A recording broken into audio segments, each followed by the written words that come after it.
Frank Costello, the man known as the Prime Minister of the Underworld, was unlike any other mob boss of his era. While his contemporaries relied on intimidation and bloodshed, Costello's power came from an entirely different source: political influence. As a key architect of the modern American Mafia, he shaped organized crime into a sophisticated empire that extended beyond the streets and into the highest levels of government. His story is filled with assassination attempts, courtroom dramas, and a secretive power that made him one of the most formidable figures in Mafia history. Yet, against all odds, he managed to do what few mobsters ever did: retire and live to old age. On the evening of May 2nd, 1957, Frank Costello entered the lobby of his luxurious apartment building at 115 Central Park West, New York City, unaware that one of the most dangerous Mafia hitmen of all time was waiting for him in the shadows. As he turned toward the elevator, a gunshot echoed through the hallway. The bullet, fired by the ruthless Vincent Gigante, was meant to be fatal.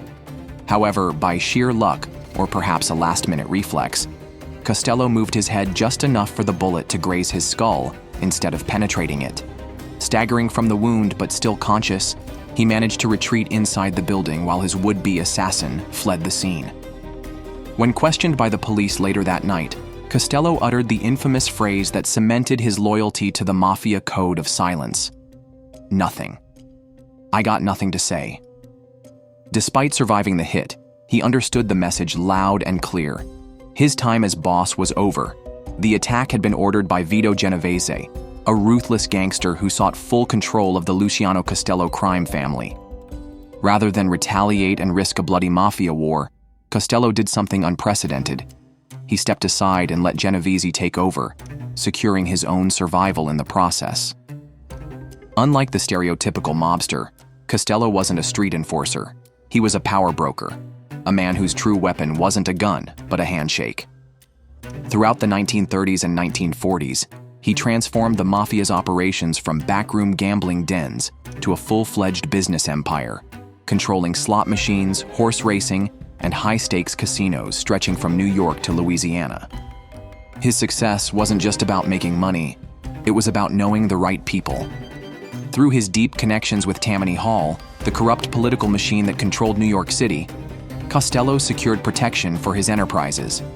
He had politicians, judges, and even police officials on his payroll. At one point, he was believed to have personally influenced the appointment of the New York City Police Commissioner, a staggering level of power for a known crime boss. While other mobsters feared law enforcement, Costello simply bought them, ensuring that his operations remained untouched. By the early 1950s, the U.S. government had had enough of the Mafia's growing power. Senator Estes Kefauver launched a national investigation into organized crime, culminating in the Kefauver hearings of 1951. Costello was among the many mob figures subpoenaed to testify. Unlike many of his counterparts, who pleaded the Fifth Amendment to avoid self-incrimination, Costello made the daring decision to answer select questions. But there was a catch. Unwilling to let the American public see his face, Costello demanded that only his hands and voice be filmed. The result was one of the most eerie and captivating moments in true crime history. Millions of Americans watched as the mysterious, trembling hands of Frank Costello gestured nervously while his gravelly voice answered questions. His refusal to give straight answers only added to the intrigue. When asked what he had done for his country, he famously replied, "Paid my taxes." Though he avoided serious charges, the hearings exposed him as one of the top figures in organized crime, making him an instant celebrity and a marked man. Costello wasn't just a mafia boss, he was a key architect of the modern mafia. Alongside Charles Lucky Luciano and Meyer Lansky, he helped create the National Crime Syndicate, an unprecedented criminal organization that brought together Italian, Jewish, and Irish mobsters under one umbrella. This alliance, formed in the 1930s, changed the face of organized crime forever. Gone were the days of chaotic turf wars. Under Costello's influence, the Mafia was structured like a corporation, with different families overseeing various operations, from gambling and narcotics to labor unions and bootlegging. This system of cooperation ensured that money flowed freely, and unnecessary bloodshed was minimized. Costello's preference for diplomacy over violence set him apart from his more ruthless contemporaries, solidifying his reputation as the Prime Minister of the Underworld. In 1946, when Lucky Luciano was deported to Italy, Costello found himself in an unexpected position.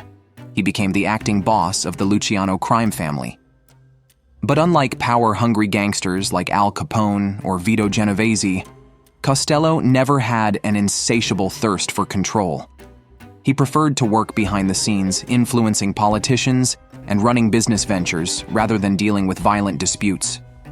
Despite his reluctance, Costello ran the family efficiently, ensuring its continued dominance in New York's criminal underworld. However, his soft-handed approach made him a target for those who believed that only fear could maintain control. By the time Genovese made his move in 1957, Costello was already beginning to lose his grip on the family he never truly wanted to lead. Despite being one of America's most notorious criminals, Costello had a bizarre, behind-the-scenes friendship with an FBI agent named William O'Rourke. Unlike most gangsters who despise law enforcement, Costello was known to be polite, well-mannered, and even charming, a trait that earned him unexpected allies. O'Rourke later admitted that he had a strange respect for Costello, even calling him a gentleman in every way.